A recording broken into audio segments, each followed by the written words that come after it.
Morning, everybody. Welcome to the Chorus Daily Briefing. You've got Jim Benton here, and I'm with Glenn Clark, the Senior Director of Sales Enablement at Smartsheet up in Seattle. Hey, Glenn, how you doing today? How you doing, Jim? Nice to talk to you guys today. Yeah, doing well. Thank you. Great to have you kicking off Tuesday with us. Likewise. So, Glenn, we have some new data today that I wanted to get your perspective on. We'll jump right into it. And one of the key stats that we were looking at today is just looking at managers and the actions that they're taking to coach their teams and how this has changed since March 16th when we first went into COVID lockdown, and how it has steadily increased and actually eclipsed where we were in a pre-COVID era, and actually up 53% since last year. I'd love to get your sense of sales enablement and how it's changed in this period and what it's going to look like going forward. Absolutely. So when I first saw this stat, honestly, I was not surprised. And the main reason for that is that if I look at Smartsheet as an example, one of the things that our managers are faced with daily is that they have a 8-to-1 ratio of reps that they're managing. And then when you combine that with the fact that my sales enablement team is enabling a team of 400 salespeople. So like the ratio for us is 40 times, right? So from our perspective, it is about scale. And then when you look at kind of what we kind of work with managers to do is to help be an extension of the enablement team so that they can coach and help reps be successful. So if you look at March 16th, that was a moment where managers first started to react, where, okay, what do we do now, right? We don't know whether the business has changed. We don't know whether our business has changed. We don't know whether our customers' business has changed yet. So what do we do?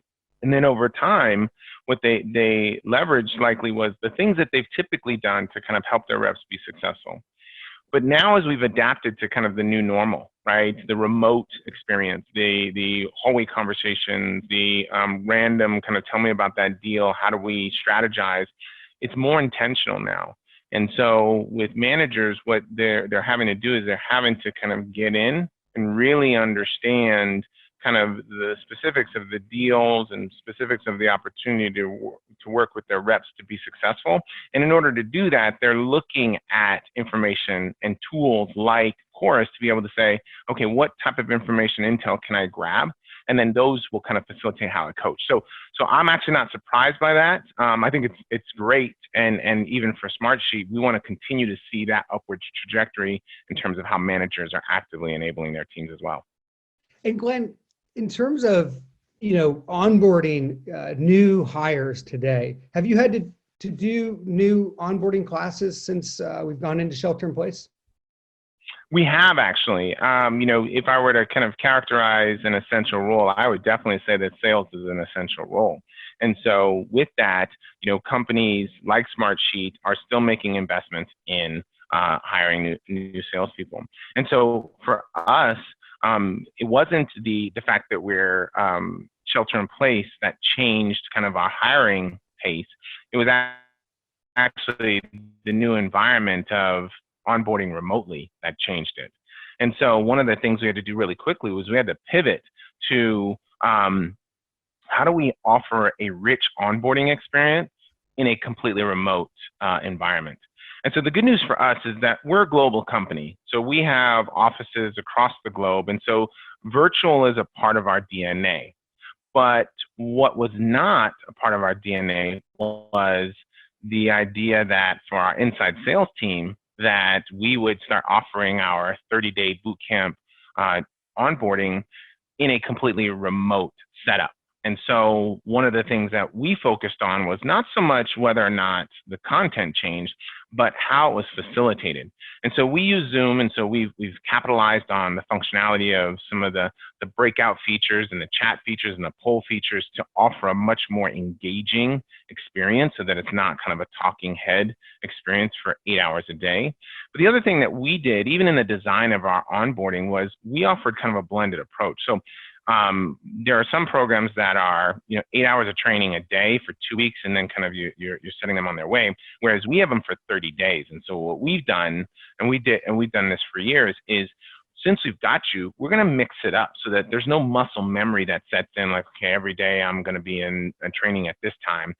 We mix it up between virtual training, self-paced content, workshops, shadowing, collaborative certifications, that good stuff, so that it really feels like an immersive experience for 30 days versus kind of just a training being trained at for long hours in a day.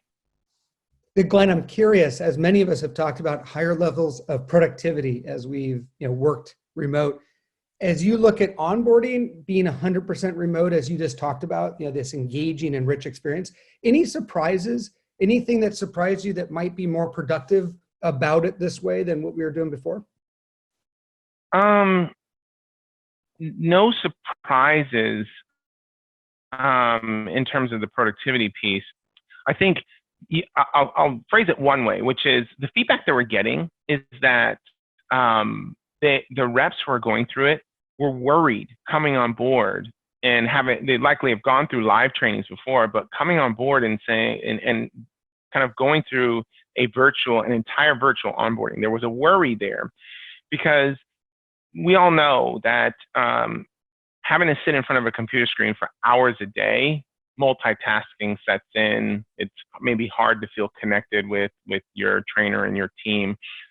And the feedback that we've had is that it's one of the best onboardings that a few folks have had, even above and beyond kind of the live, which is amazing feedback. And I think it speaks to the team, like really focusing on ensuring that even though it's remote, it can still be engaging.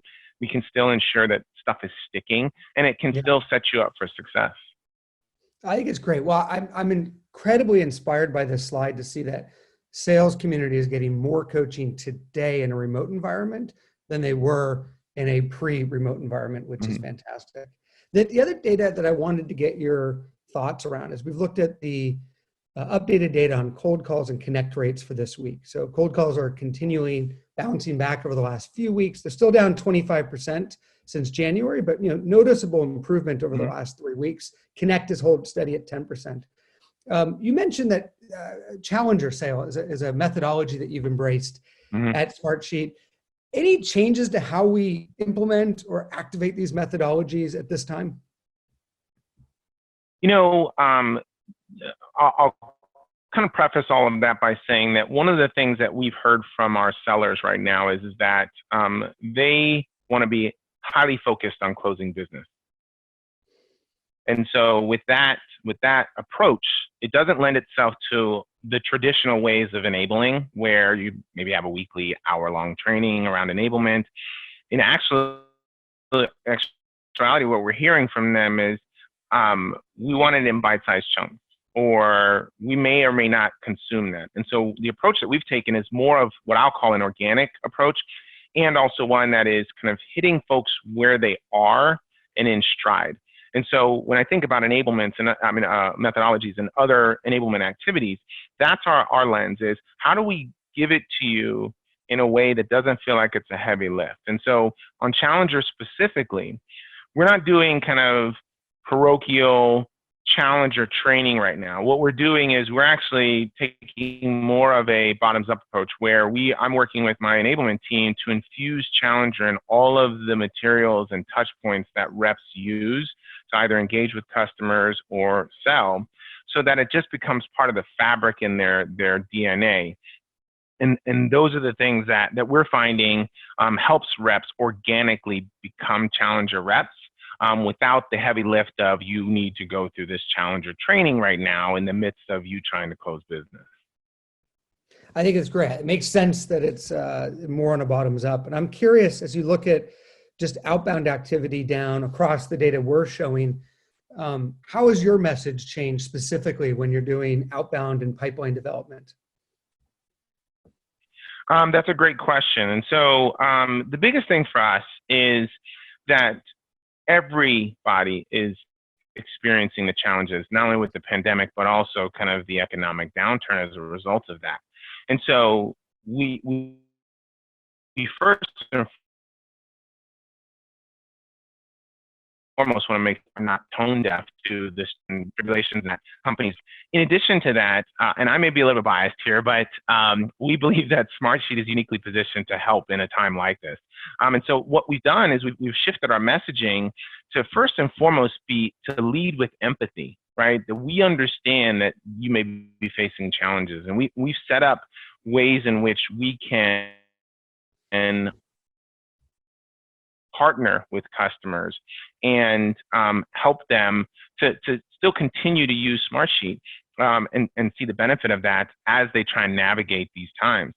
The other thing that we try to do is we try to let them know that we're not just looking to monetize, right? We're a business, everybody's a business, and so they do want to kind of generate revenue, but not at the expense of kind of the customers being able to solve real world problems.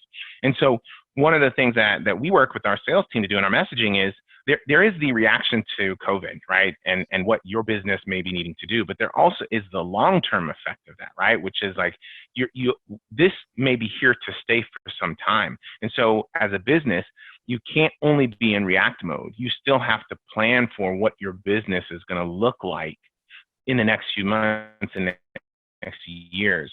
And so our conversations and the messaging is around, hey, we're not just here to help you react.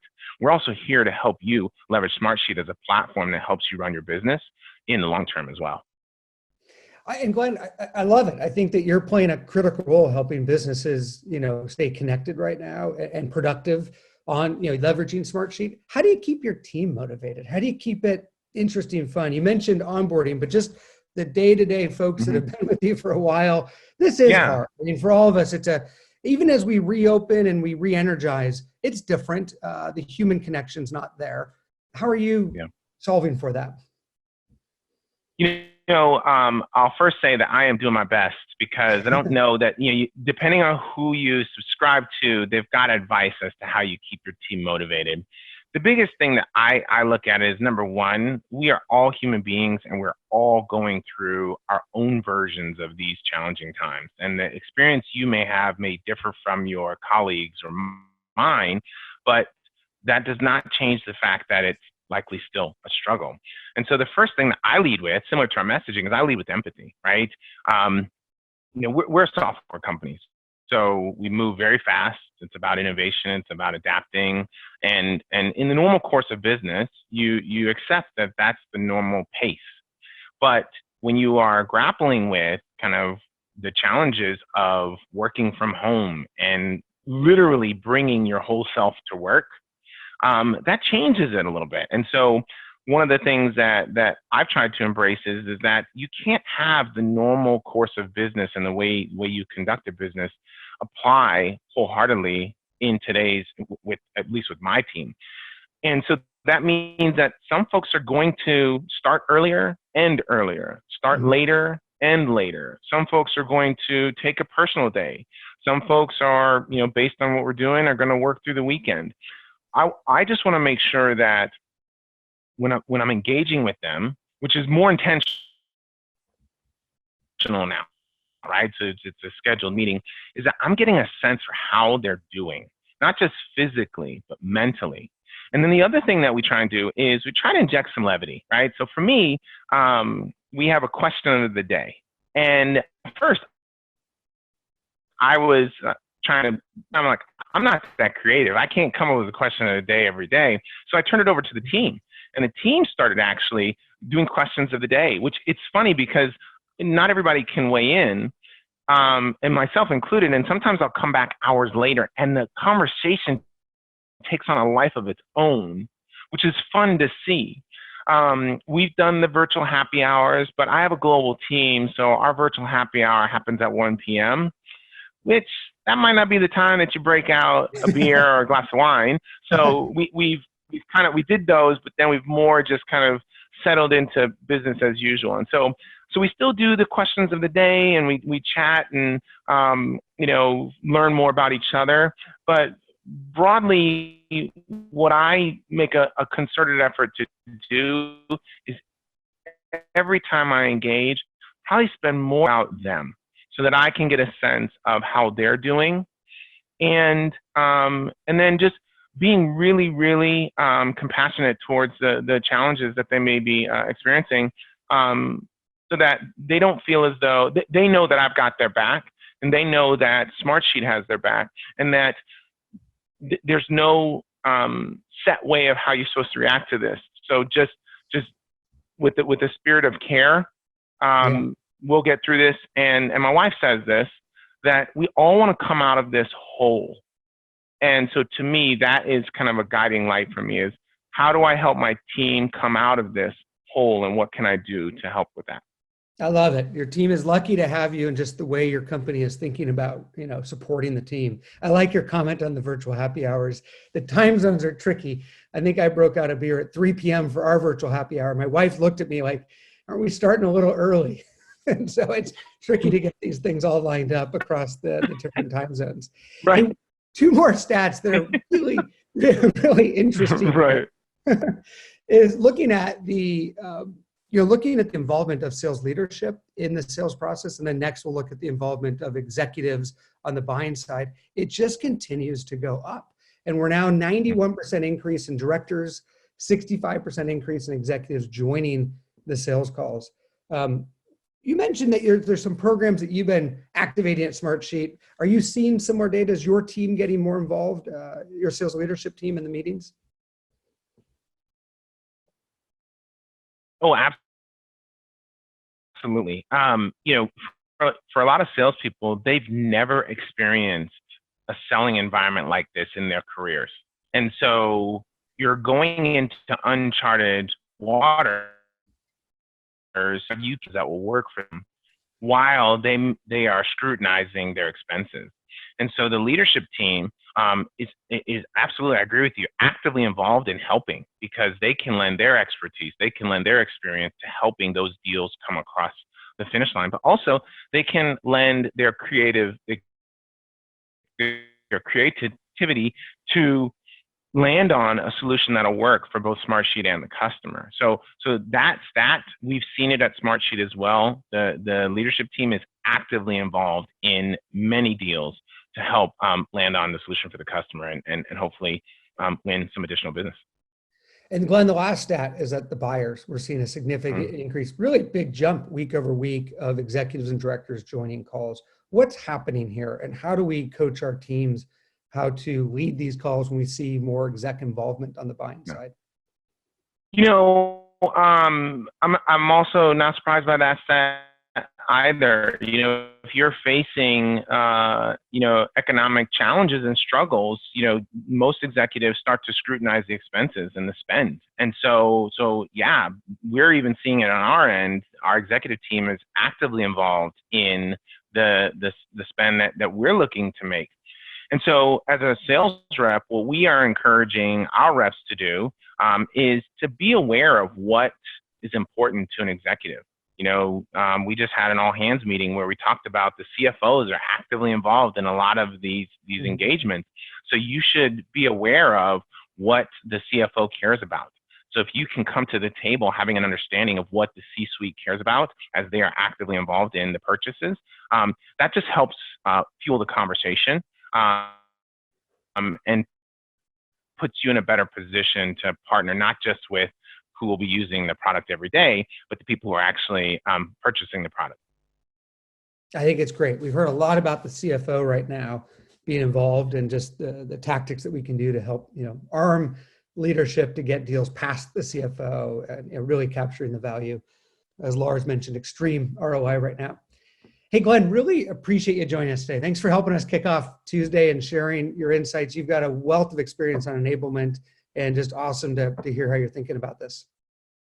Thank you. Absolutely. My pleasure.